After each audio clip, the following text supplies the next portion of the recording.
Shalom, first and foremost, I want to give all honor, glory, and praises to Yahweh, Ba'ashem Yahweh Shai, Ba'ashem Rakaka Dash. Double honors to the apostles and elders of Great Millstone. Peace, love, and salutations to you hopefully elect out there. And you 1/3, you women, children that will also be saved, also the helpers of the prophets. To you confusion of face, brethren, joined into our ranks. To you I say shalom. And just through the spirit, I wanted to get into this video, you know what I'm saying? So I can pull this back up and close this.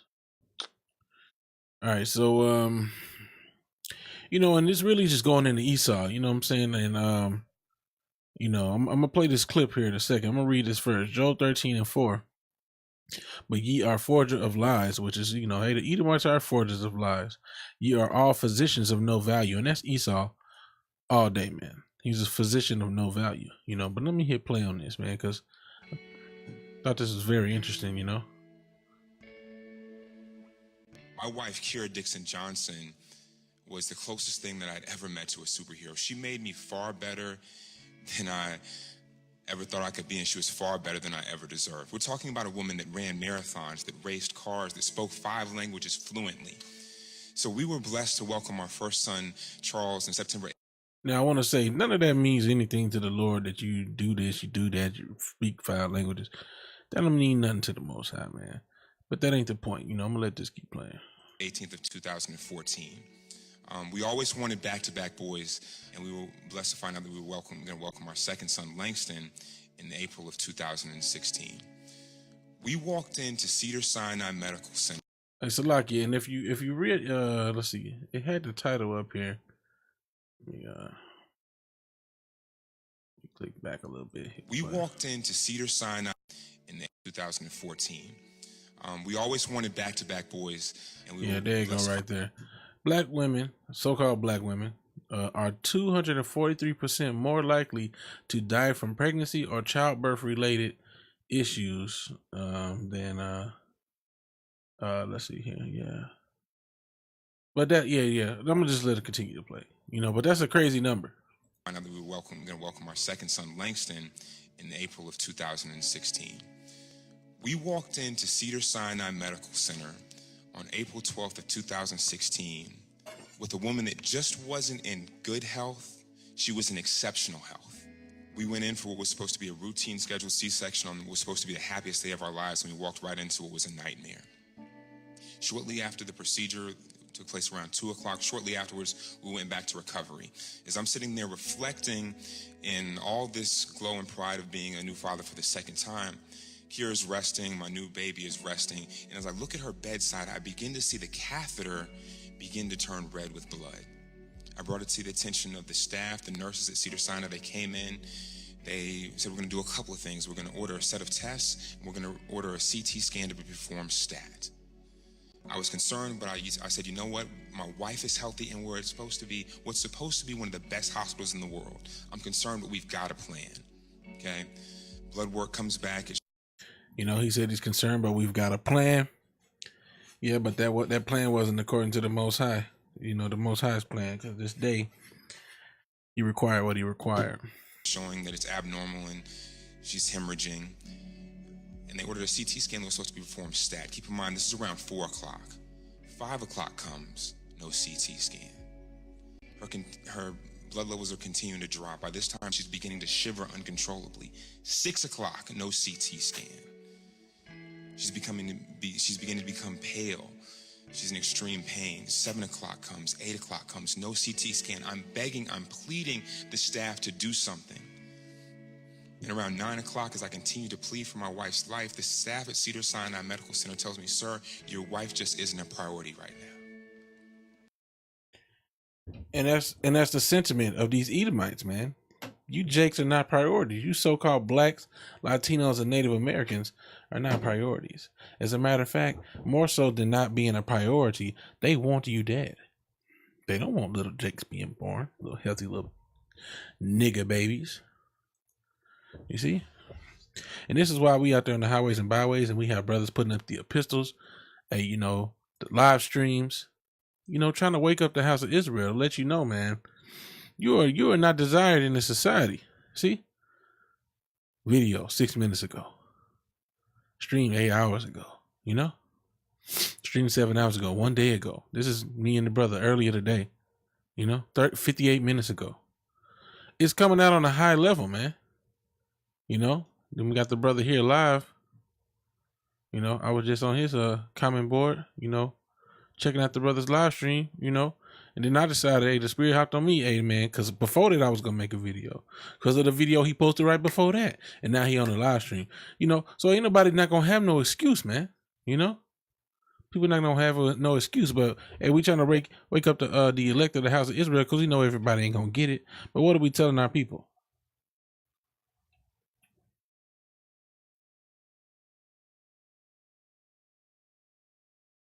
Zephaniah 2 and 1.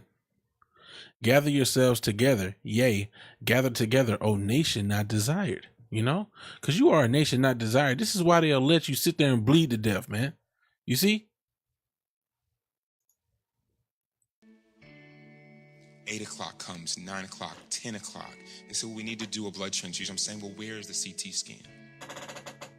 It wasn't until after midnight that they finally took my wife back to surgery. After I begged and pleaded for them to take action for more than 10 hours. When they took Kira back to surgery, they opened her up and there were 3.5 liters of blood in her abdomen. And she coded immediately. Now I'm here to tell you this. I'm not here to tell you what I think. I'm here to tell you what I know. There are people on this panel that are far more intelligent than I'll ever be that are going to talk to you about the statistics and how horrifying they are. But what I'm here to tell you is this, is there's no statistic that can quantify what it's like to tell an 18-month-old that his mother's never coming home. There's no matrices that can quantify what it's like to explain to a son that will never know his mother just how amazing she was. My wife deserved better. Women all over this country deserve better. In 2018, the United States of America has the highest rate of maternal deaths in the developed world. Every single year, we mourn roughly 700 mothers who are lost to complications during their pregnancy. And at least 350 of those deaths are preventable. Most alarmingly, profound racial disparities persist in these statistics. Black women today are 3 to 4 times more likely to die of pregnancy or delivery complications than white women. So so-called black women are 3 to 4 times more likely to die of pregnancy or delivery complications than white women, man. You know? And hey man, like I read in the beginning, Esau and them, they are physicians of no value, you know? But our people still run to them, man. Still run to Esau, man. Isaiah 31.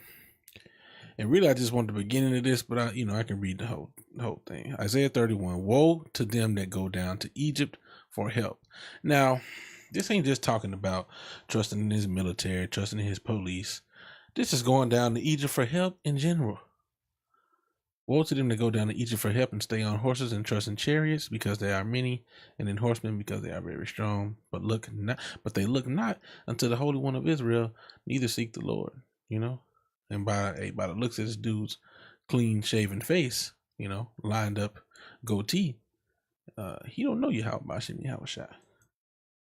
You know, Isaiah 30 and 1. Woe to the rebellious children, saith the Lord, that take counsel, but not of me. This is the most what do you say? This is the best hospital in the world that we in. But they let your wife die right there in that hospital, man. They take counsel, but not of me, and they cover with their covering, but not of my spirit, that they may add sin to sin. That walk to go down into Egypt, and have not asked in my mouth, to strengthen themselves in the strength of Pharaoh, and to trust in the shadow of Egypt.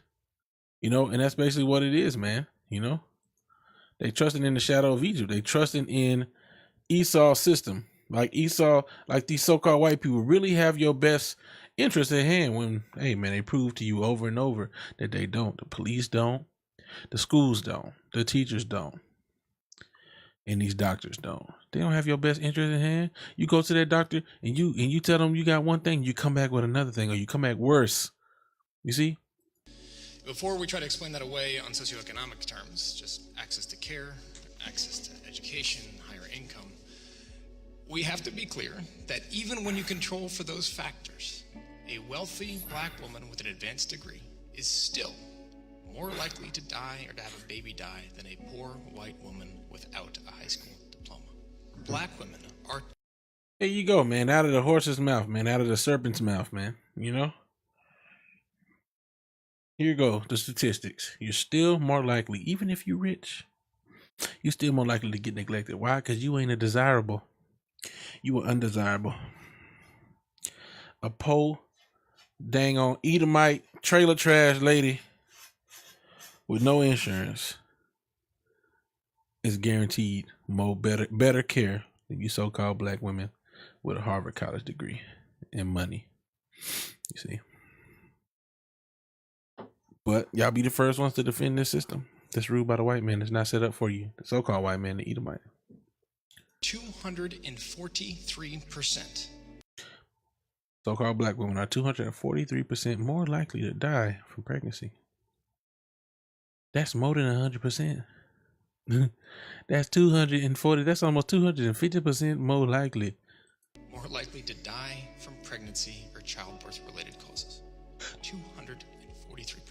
There are, as we speak, 20 Republican attorneys general that are attempting to repeal the Affordable Care Act in our court system, after most of my Republican colleagues have voted to do the very same thing more times than I can count. So let's remember, 9.5 million. That is the number of previously uninsured women that gained health care coverage, including maternity care, which is an essential health benefit, under the Affordable Care Act. Coverage for women of color grew at more than twice the rate of women overall in 2013 to 2015. So to have a conversation about maternal mortality at a time when our Republican colleagues are using every tool in the book to roll back access to guaranteed maternal care and maternal coverage is a bit much. You know, but at the end of the day, whether you covered or not, Esau ain't got your best interest in mind. He don't have your best interest in mind. You can go to Esau and come back more fucked up than you was before you got there. You know? Like we was riding in the car with this Jake one time and he was like, oh yeah, I had my leg broke. You know, I broke my foot or whatever it was he broke. And he was like, yeah, man, the doctor was telling me they wanted to put screws in my leg. But once you get them screws, ain't no coming back. You know, he was like, you know what? I decided not to do that and I let it heal on my own and, you know, on its own. And you know what? I'm all right now. You know, in some cases, most cases, what Esau recommends to you to do is not what you need to do. The people who heal things in different manners, they usually killed off because Esau don't want you to know that there's different ways to heal it.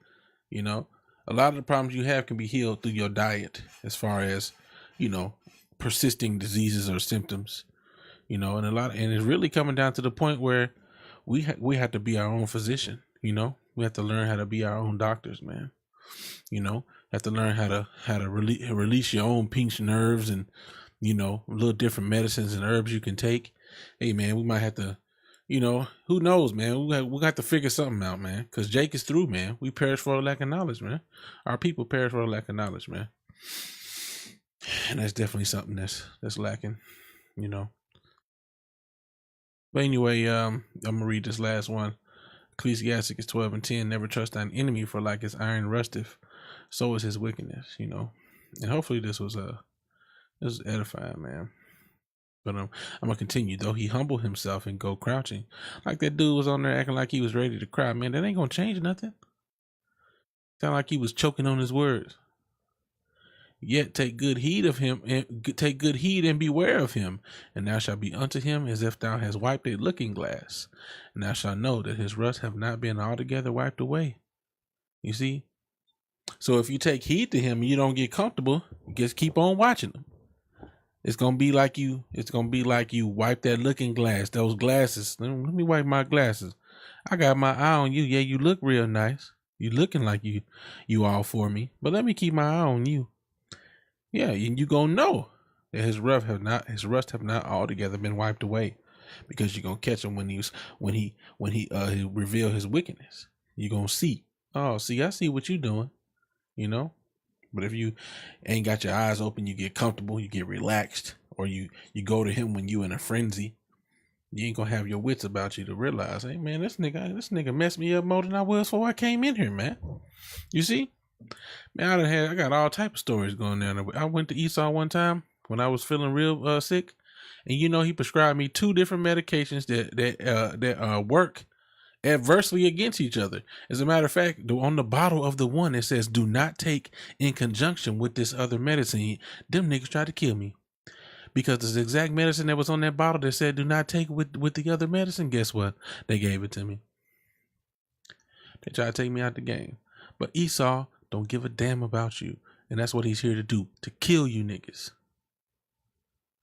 To kill you niggas. If he can't make a customer out of you, he gonna kill you. And if he can't make a customer out of you, he ain't gonna heal you.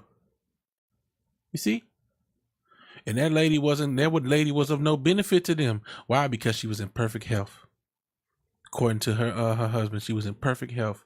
And so they knew this nigga ain't no customer. This nigga ain't coming back once she get through having this baby.